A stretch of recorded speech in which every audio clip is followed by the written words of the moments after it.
야생동물의 소굴이 있는 무서운 마이날로스 산을 지나 차가운 리카이오스 산과 킬레네 산의 소나무 숲을 지나면 아르카디아가 나온다. 아르카디아 사람들은 먼 옛날 천상의 왕국을 차지하려고 했던 티탄족들의 피로부터 생겨났다. 그들은 티탄족처럼 신들을 경멸했고 잔인한 학살을 저질렀으며 폭력에 몰두했다. 어느 날 아르카디아의 왕 리카온 앞에 유피테르라는 한 남자가 나타난다.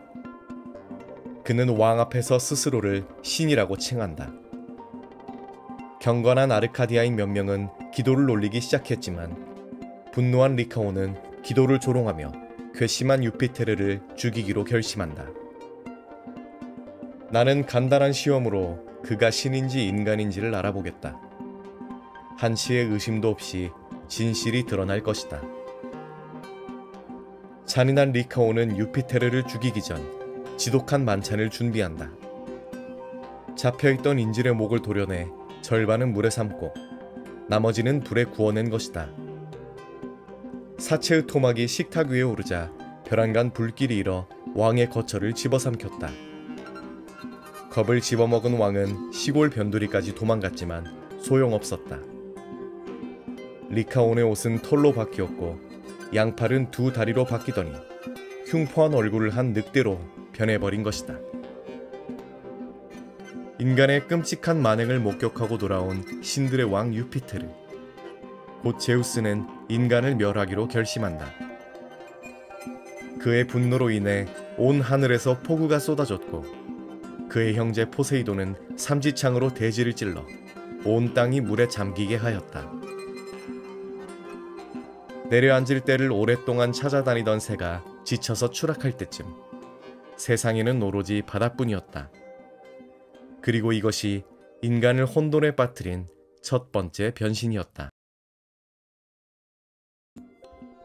산의 봉우리가 별들과 이웃하고 그 꼭대기가 구름보다 높은 산이 있었는데 바로 파르나수스 산이다. 데우칼리온과 그의 아내 피라는 대홍수가 일어나자 파르나수스 산으로 도망쳤다. 부부는 누구보다 정의를 사랑하고 신들을 경외하는 사람들이었다. 제우스의 그칠 줄 모르던 분노도 시선이 그들에게 이르자 이내 사그라들었다. 바다는 더 이상 분노하지 않았으며 땅이 솟아올랐고 수량이 줄어들자 점점 더 많은 땅들이 모습을 드러냈다. 그토록 많던 남자 중에 단 한 남자만이 남았으며 그토록 많던 여자 중에 단 한 여자만이 살아남은 것이다. 심판이 끝났음에도 부부는 흐느껴 울고 있었다.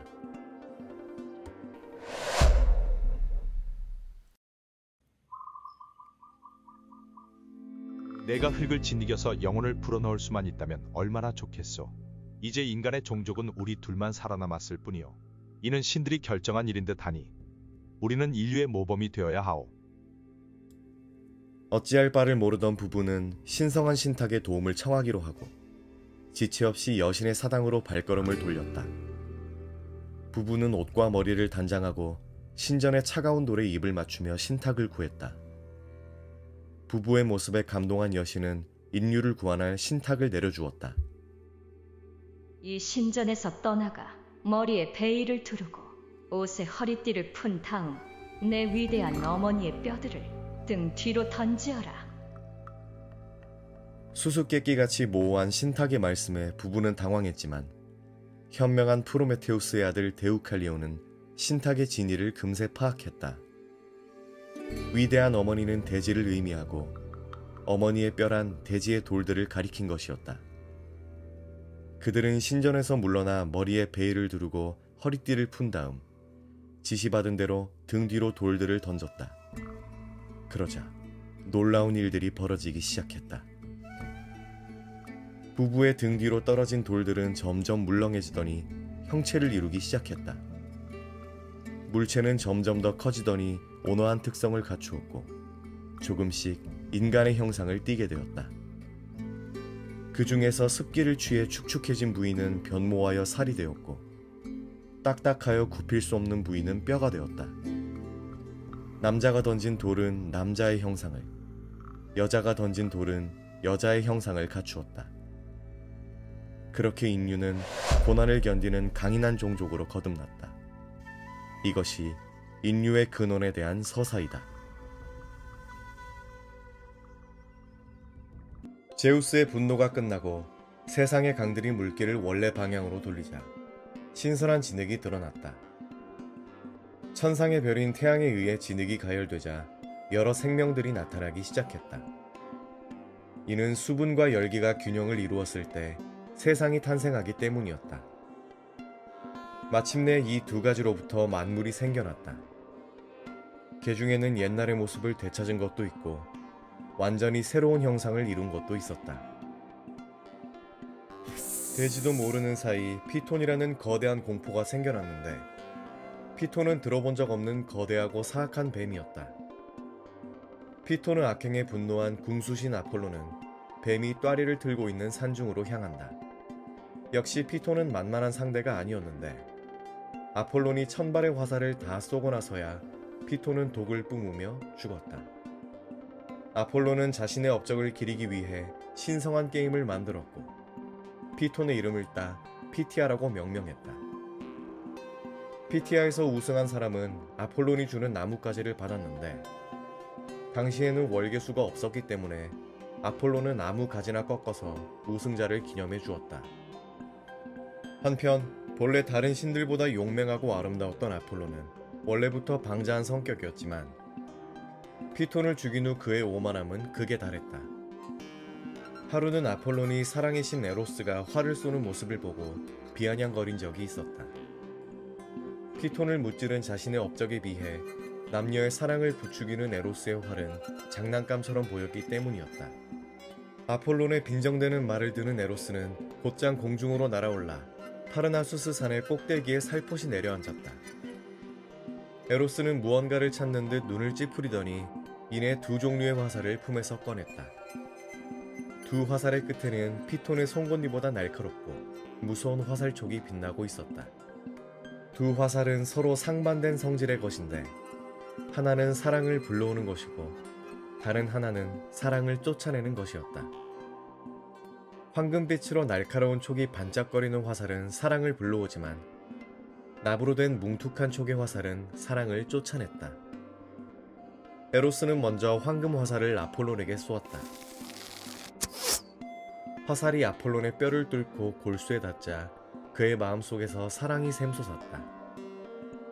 화살이 자신을 관통할 때 신탁을 주관하는 신인 아폴로는 자신의 운명을 짐작할 수 있었을까? 그리고 에로스는 나머지 납화살을 강의 신 페네우스의 딸 다프네를 향해 힘껏 쏘았다. 다프네는 깊은 숲속을 배회하는 것을 즐기는 ним프였다. 그녀는 몸단장에도 관심이 없어서 하나의 머리띠만으로 흐트러진 머리칼을 대충 묶을 뿐이었다. 하지만 얄궂은 운명은 이토록 경건한 ним프에게도 이빨을 드러낸 것이다. 황금 화살을 맞은 아폴론이 다프네를 보자 사랑에 빠졌고 결혼하고 싶어졌다. 오만한 아폴론은 늘 그랬듯이 이번에도 자신이 원하는 것을 꼭 손에 넣고 싶었다.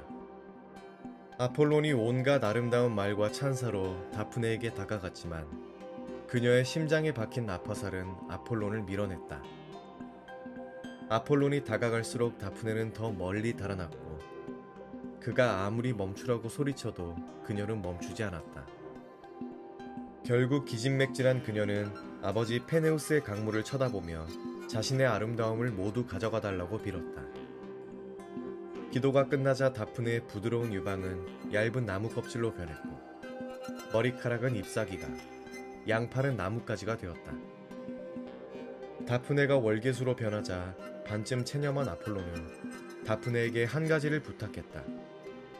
그는 월계수 가지로 왕관과 화살통을 만들어 치장하는 것을 허락해달라 말했고 다프네도 이를 받아들이며 그들의 비극은 막을 내릴 수 있었다.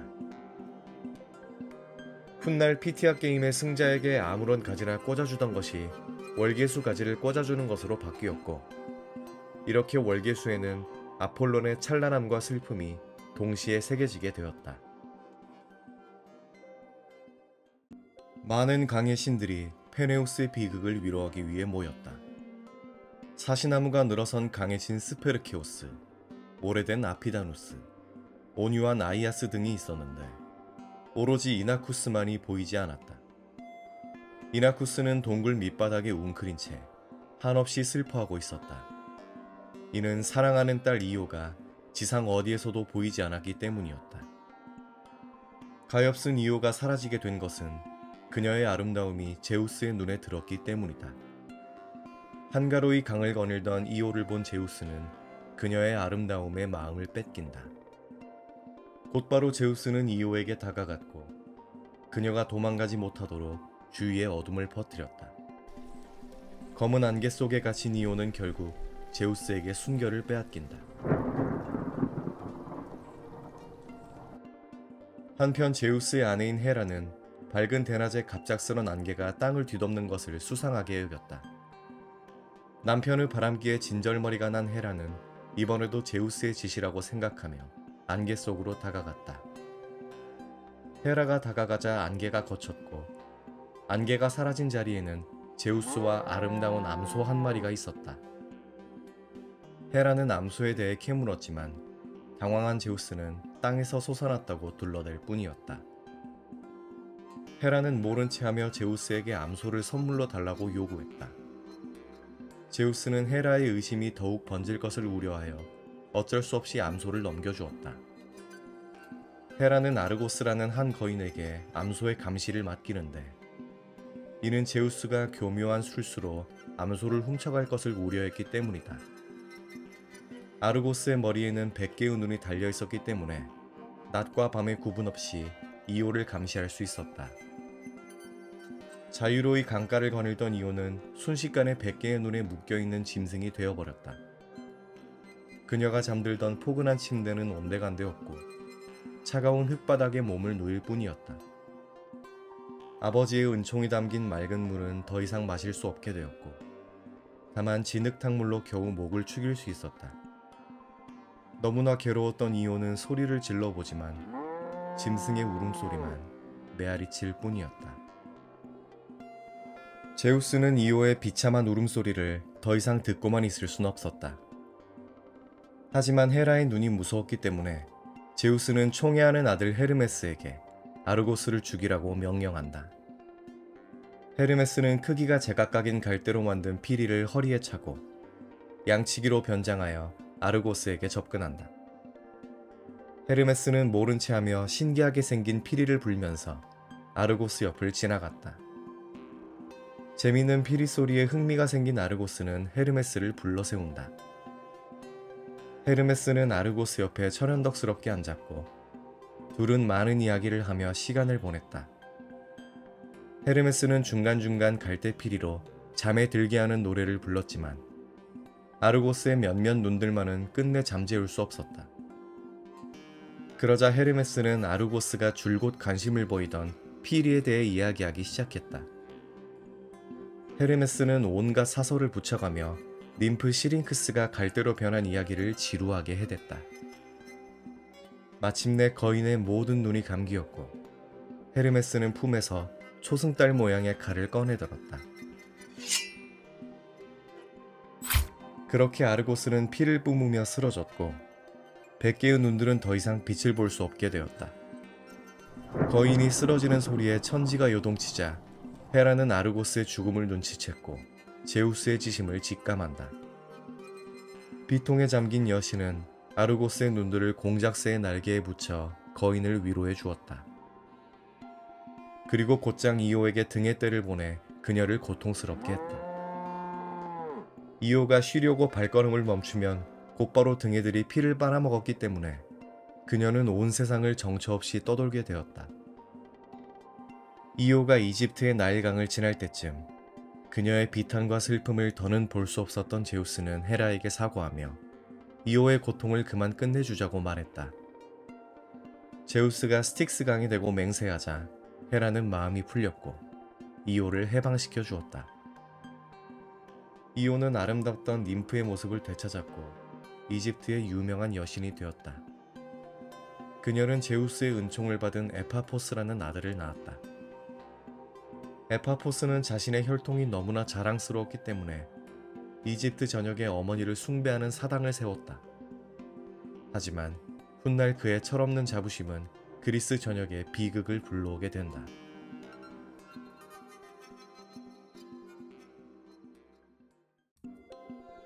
오늘도 에파포스는 파에톤에게 자신의 부모인 이오와 위대한 제우스에 대한 자랑을 늘어놓고 있었다. 자신의 아버지 아폴론이 자랑스러웠던 파에톤은 그런 에파포스에게 조금도 지려고 하지 않았다. 그러자 에파포스는 위대한 태양신의 아들임을 증명할 수 있냐고 물었고 파에톤은 말문이 막혀버렸다. 게다가 어머니의 거짓말에 속고 있다는 말까지 들은 파에톤은 수치심에 얼굴을 붉히며 집으로 돌아갔다. 집으로 돌아온 파에톤은 곧장 어머니 클리메네에게 달려가 오늘 당했던 수모에 대해 토로하며 자신의 진짜 아버지가 누구인지 물었다. 클리메네는 양팔을 들어 태양을 가리켰고 분명한 목소리로 아들의 혈통에 대해 말해주었다. 어머니의 맹세까지 듣고 나자 파에톤의 가슴속에서 아버지를 만나고 싶다는 충동이 마구 일었다. 파에톤은 아버지가 있는 드높은 하늘로 올라가기로 결심했고 곧장 자리를 박차고 일어났다. 아버지의 거처에 도착한 파에톤은 눈앞에 펼쳐진 장관에 압도될 수밖에 없었다. 태양신의 궁전은 햇빛이 감도는 것 같은 황금들로 지어졌으며 궁전의 모든 곳에 장인 헤파이스토스의 솜씨가 새겨져 있었기 때문이다. 기쁜 마음에 아버지의 집으로 불쑥 들어간 파에톤은 얼마 못 가서 멈추어야 했는데 태양신의 광의를 감당하기 어려웠기 때문이다.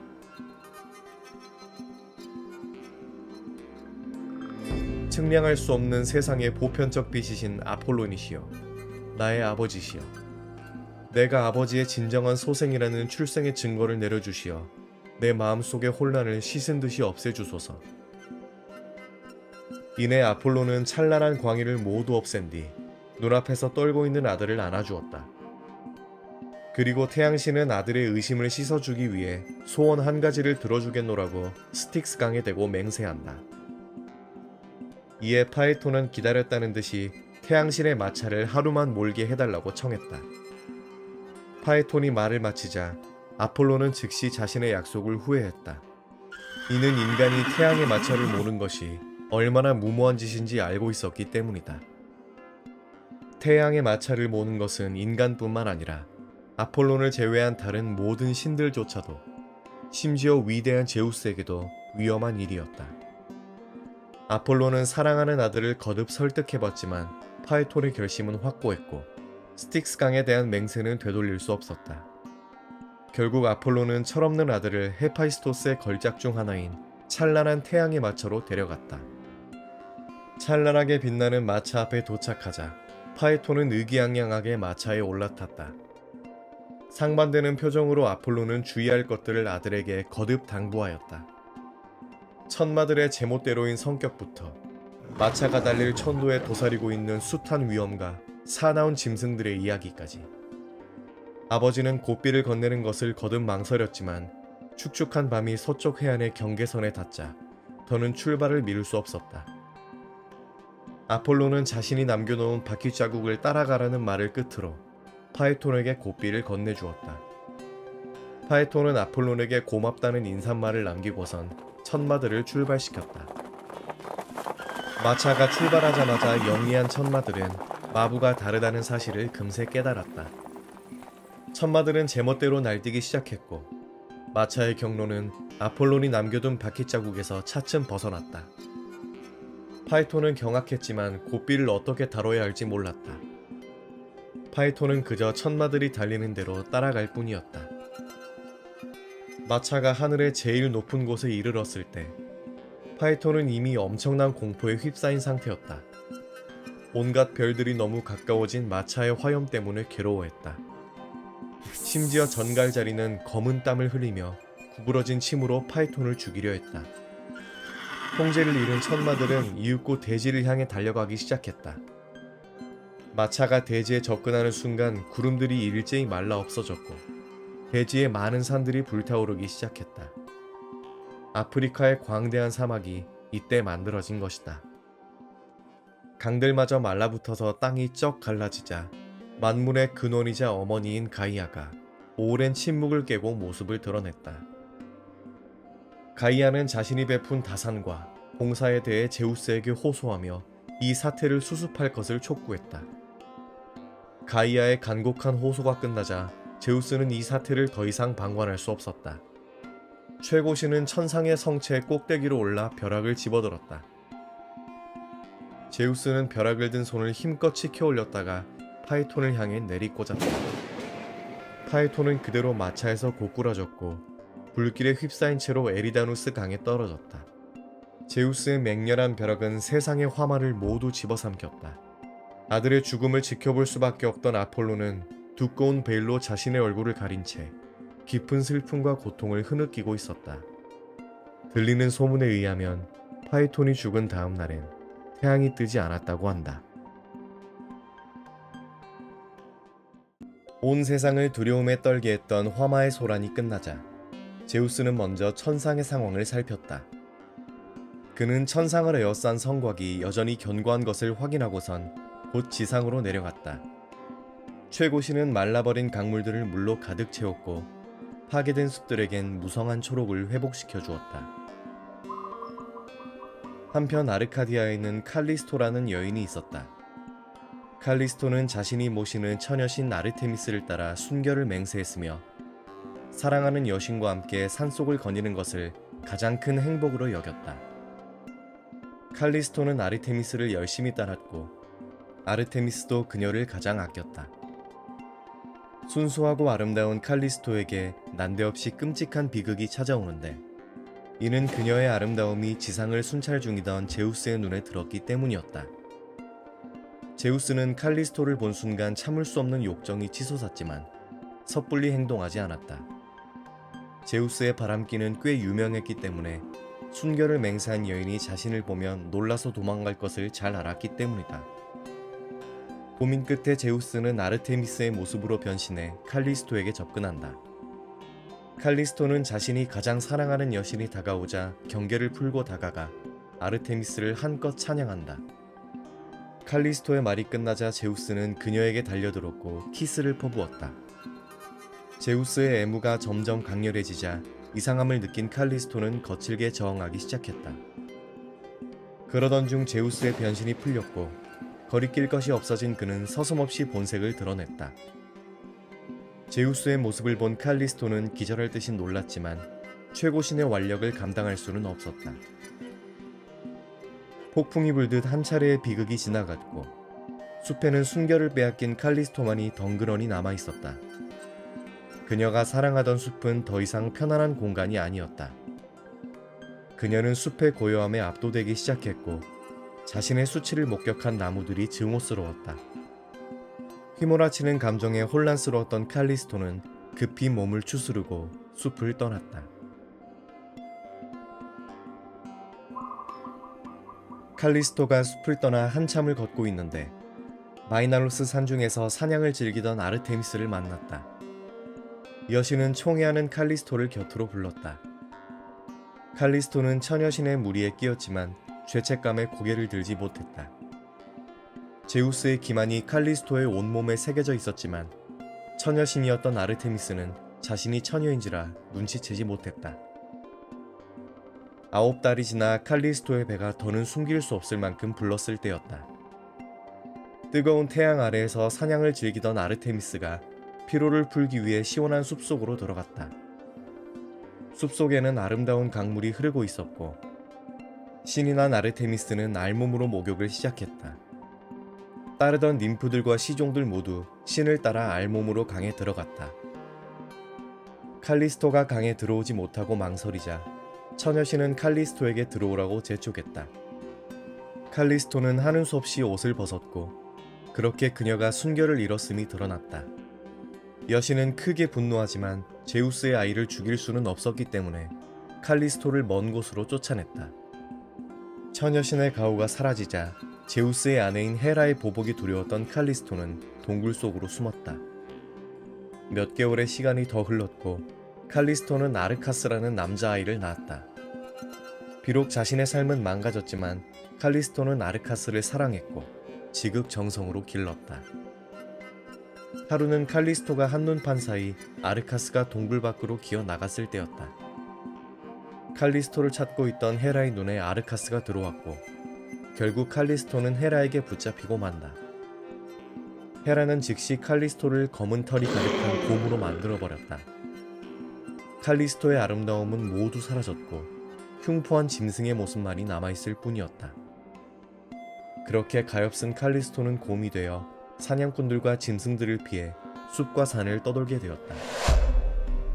여느 때처럼 사냥꾼 무리가 다가오는 것을 본 칼리스토는 도망가려 했지만 무리 중에 자신의 아들 아르카스가 있다는 걸 발견한다. 칼리스토는 너무 반가운 나머지 아르카스를 향해 달려갔다. 달려드는 흉포한 곰이 자신의 어머니일 거라고는 상상도 못한 아르카스는 극도로 겁에 질린다. 곰이 멈출 기세를 보이지 않자 아르카스는 독화살을 꺼내들어 곰의 심장을 겨냥했다. 아르카스가 활시위를 놓기 직전 더 이상의 참상을 두고 볼 수 없었던 제우스가 개입했다. 제우스는 아르카스도 곰으로 만든 뒤 두 모자를 하늘로 끌어올려 천상에서 영원히 빛나는 별자리로 만들어 주었다. 이렇게 칼리스토의 고통은 끝이 났으나 헤라는 밤하늘 꼭대기에서 빛나는 두 별을 볼 때마다 제우스를 원망하게 되었다. 큰 곰 자리에서 시선을 조금만 옮기면 뱀을 들고 있는 모습의 뱀주인 자리가 나온다. 그는 뛰어난 의술로 온 세상에 건강을 가져다 주었지만 신들의 미움을 받아 제우스의 벼락을 맞아 죽은 아스클레피오스다. 아스클레피오스의 의술이 죽은 자를 살려내는 지경에 이르자 제우스는 어쩔 수 없이 아스클레피오스를 죽였지만 그의 선행을 기려 별자리로 만들어 주었다.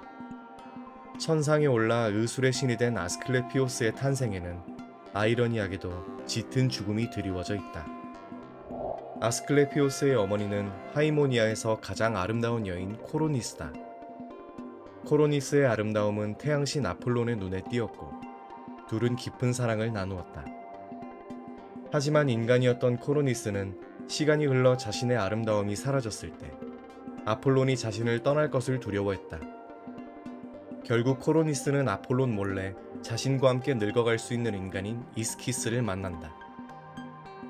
아폴론의 갈가마귀가 코로니스와 이스키스가 사랑을 나누는 모습을 보았고 즉시 아폴론에게 이 사실을 알렸다.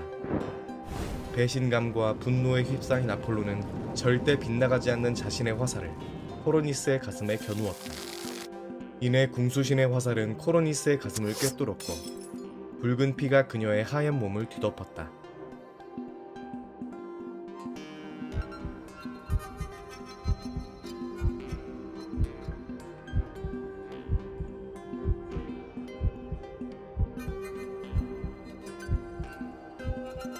아폴론의 아들이 코로니스의 몸 밖으로 나오자 코로니스를 지탱하던 마지막 생명마저도 그녀를 떠나갔다.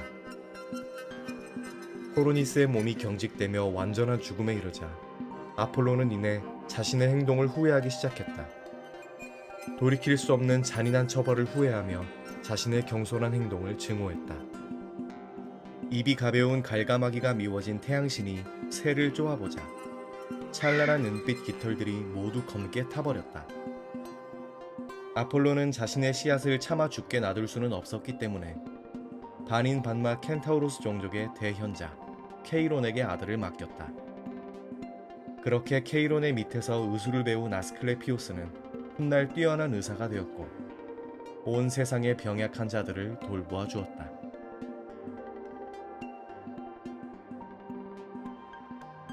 아폴론의 연인 코로니스가 죽은 지 얼마 안 되었을 때의 일이다.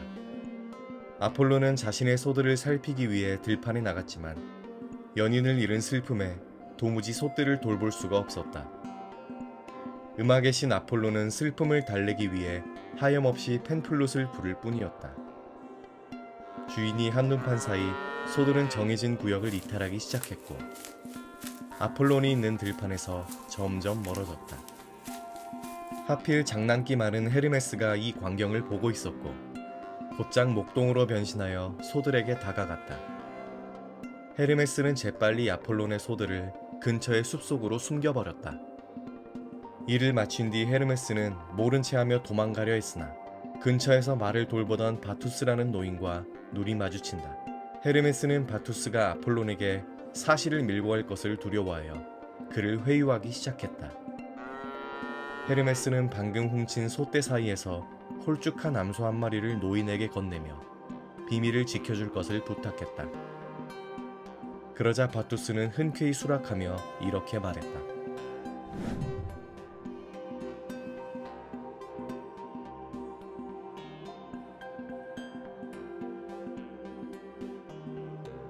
노인의 약속을 받은 헤르메스는 떠나가는 척하고서는 숲속으로 들어가 살찐 황소 2마리를 데리고 나왔다. 헤르메스는 목소리와 모습을 바꾼 뒤 모른 체하며 바투스에게 다가가 황소 2마리를 대가로 소들의 행방을 물었다. 바투스는 보상을 탐하여 변장한 헤르메스에게 모든 것을 밀고했다. 그러자 헤르메스는 예상했다는 듯이 웃음을 터뜨리며 바투스를 꾸짖으며 돌로 만들어버렸다. 그렇게 약속을 어긴 바투스는 가장 시끄러운 돌인 부싯돌이 되어 오늘날까지 억울함을 중얼거리게 되었다. 뒤늦게 소들이 사라진 걸 눈치챈 아폴로는 수소문 끝에 헤르메스의 소행인 걸 알아챈다. 분노한 아폴로는 당장 헤르메스에게 달려가 소를 돌려달라고 한다. 발뺌하던 헤르메스는 제우스가 개입하는 지경에 이르자 결국 소를 돌려주게 된다. 이복형 아폴론이 무서웠던 헤르메스는 소를 돌려주러 가는 길에 자신이 만든 악기인 리라를 연주하기 시작했다. 음악의 신인 아폴로는 금세 처음 보는 신기한 악기에 푹 빠져들었다. 이를 눈치챈 헤르메스는 리라와 소들을 바꾸자고 제안했다. 아폴로는 흔쾌히 수락했고 오히려 소들을 모는 데 쓰라고 캐리케이온이라는 지팡이까지 선물로 주었다. 그렇게 둘은 더없이 친한 형제가 되었다.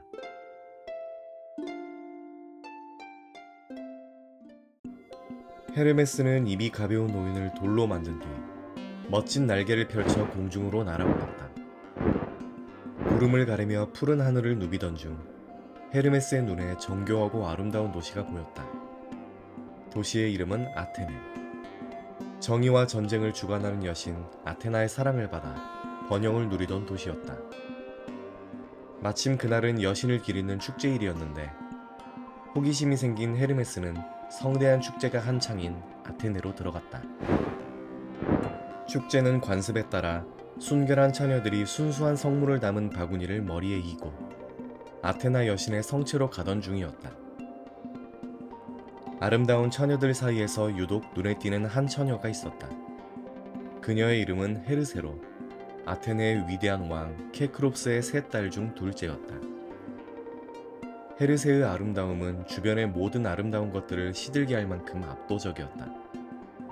헤르메스의 눈엔 오직 그녀밖에 보이지 않았고 심장에 뜨거운 총알들이 박힌 것처럼 몸이 뜨겁게 달아올랐다.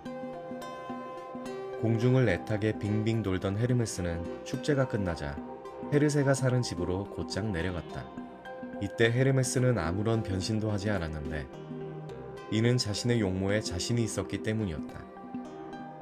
그는 찬란하고 아름다운 남신의 자태를 뽐내며 케크롭스의 3자매가 살고 있는 집으로 들어갔다.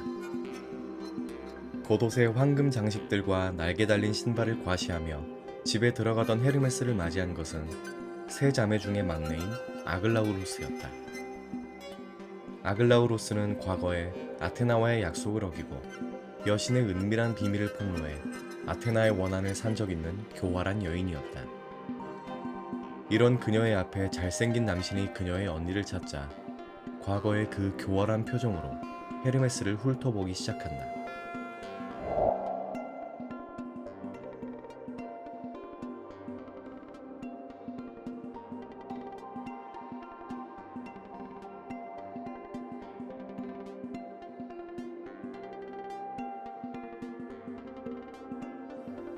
헤르메스가 말을 마치자 아글라우로스는 표정을 일그러뜨리며 헤르세를 만나는 대가로 터무니없이 많은 황금을 요구했다.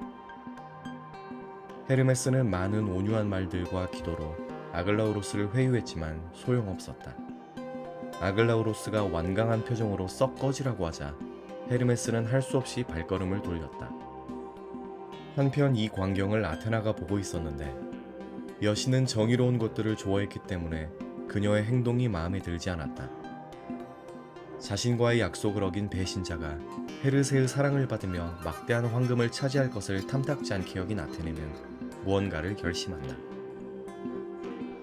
끓어오르는 화를 억누르며 아테나가 도착한 곳은 햇빛이 들지 않는 어두운 계곡에 위치한 아주 음산한 집이었다. 그 집은 한여름에도 한기가 돌았고 모든 것을 잡아먹는 어둠 속에 조용히 도사리고 있었다. 용맹한 전쟁의 여신마저도 들어가기를 꺼려하며 문 밖에서 창끝으로 문기둥을 두드렸다. 그러자 약간의 정적이 흘렀다. 이내 문이 열리며 세상의 모든 독한 것들이 쏟아지듯 한 사람이 걸어 나왔다. 온갖 독한 것들이 쏟아질 것만 같은 음침한 문을 열고 나온 것은 질투의 여신 젤로스였다. 그녀의 뒤로 보이는 식탁에는 반쯤 먹힌 뱀의 시체가 널브러져 있었다. 젤로스는 눈앞에 서 있는 찬란한 광채가 감도는 전쟁의 여신을 보자 얼굴을 찡그리며 깊은 한숨과 함께 고개를 숙였다. 젤로스의 입가에는 끈적한 독이 흘렀고 온갖 근심 때문에 쉽게 잠이 들지 못해 눈은 새빨갛게 충혈되어 있었다. 아테나는 그런 젤로스를 내려다보며 아글라우로스에게 그녀의 독을 전염시키라고 명령했다. 이는 젤로스의 입에서 흐르고 있는 질투와 시기심으로 가득 찬 그 독을 말하는 것이었다. 아테나는 말을 마치고는 잠시도 이곳에 있기 싫다는 듯 창을 땅으로 찍어 공중으로 날아올랐다. 젤로스는 아테나가 떠나가는 모습을 한참 동안이나 쳐다볼 뿐이었다. 잠시 후 괴로운 신음을 낮게 내며 다시 집으로 들어갔는데 이는 이번에도 전쟁의 여신의 뜻이 이루어질 것을 알았기 때문이었다. 준비를 마친 젤로스는 아테네의 성체 아크로폴리스로 향했다. 질투의 여신이 가는 길에는 질투와 불신이 짙게 남았고 많은 자연과 가정을 파괴한 뒤에야 아테네에 도착했다. 눈앞에 펼쳐진 행복하고 평화로운 도시의 모습에 그녀는 눈물이 터져나올 뻔했다. 여신은 울음을 간신히 참으며 세자매의 집으로 숨어 들어갔다. 젤로스는 눈앞에 자고 있는 아글라우로스의 가슴에 가시처럼 말라 비틀어진 손을 얹었다. 그러자 아글라우로스의 가슴에 가시덤불이 자라더니 끈적한 독이 여인의 몸으로 흘러들어가기 시작했다. 아글라우로스의 폐와 뼛속까지 독으로 가득 차자 젤로스는 그녀에게 어떤 환상을 보여주기 시작했다. 그것은 언니 헤르세가 장차 헤르메스와 결혼하여 누리게 될 영광스런 삶과 관련된 것들이었다. 꿈에서 깬 아글라우로스는 뇌리에 박힌 언니의 행운을 잠시도 잊을 수가 없었다. 그녀는 밤낮으로 고통에 시달리며 신음소리를 냈고 자신의 비참함에 몸부림치게 되었다. 젤로스의 독은 아주 서서히 아글라우로스를 잠식해갔다. 결국 언니의 행복을 볼 바엔 차라리 죽는 게 나을 것 같다는 생각이 들 때쯤 아글라우로스는 창문 너머로 다가오는 잘생긴 남신을 보았다. 헤르메스는 이번에도 온유한 말과 기도로 아글라우로스를 설득하려 했지만 소용없었다. 그러자 헤르메스는 자신의 지팡이를 휘둘러 아글라우로스가 막고 서 있는 문을 열었다. 그녀는 이를 제지하려고 몸을 움직였지만 갑작스런 중압감이 온몸을 짓눌렀다. 그녀의 모든 관절이 점점 뻣뻣해지더니 그대로 딱딱하게 굳어버렸다. 그녀의 몸은 온기를 잃어 차가워졌으며 피가 돌지 않았기 때문에 창백해졌다. 그녀의 혀는 이미 딱딱한 돌이 되었기 때문에 아무런 말도 할 수가 없었다. 아글라우로스는 그렇게 제자리에 선 채로 석상이 되었다. 석상의 색깔은 검은색이었는데 이는 그녀의 마음속에서 검게 물든 질투가 자꾸만 흘러나왔기 때문이었다.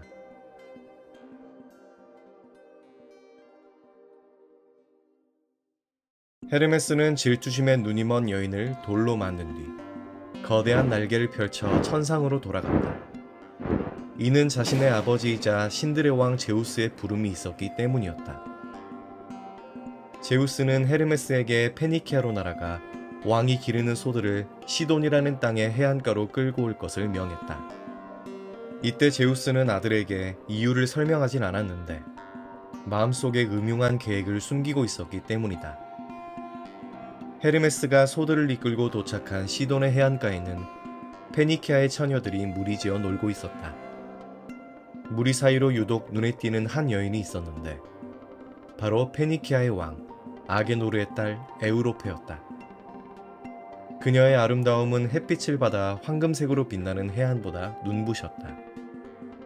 에우로페의 아름다움에 몸이 달아오른 제우스는 서둘러 새하얀 소로 변신해 솥대 사이로 숨어들었다. 멀리서 솥대가 다가오자 호기심이 생긴 에우로페는 이를 구경하러 갔다.